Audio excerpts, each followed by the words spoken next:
Saudara Sekjen PDI Perjuangan Hasto Kristianto mengungkap Bacawapres Ganjar berpeluang diisi sosok perempuan. Pernyataan Hasto yang menyebut sosok Bacawapres Ganjar bisa perempuan ini berbeda dengan bursa bakal Cawapres Ganjar yang selama ini diisi laki-laki.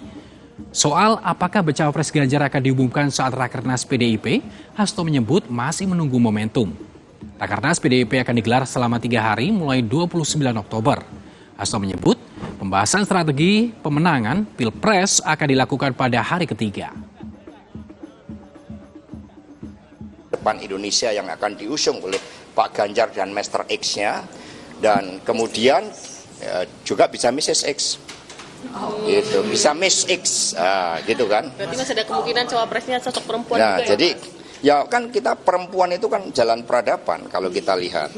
Nah, sehingga dalam konteks itu maka upaya yang dilakukan terkait dengan pengumuman itu tunggu tanggal mainnya, bisa mendekati saat-saat pendaftaran, bisa juga jauh sebelumnya.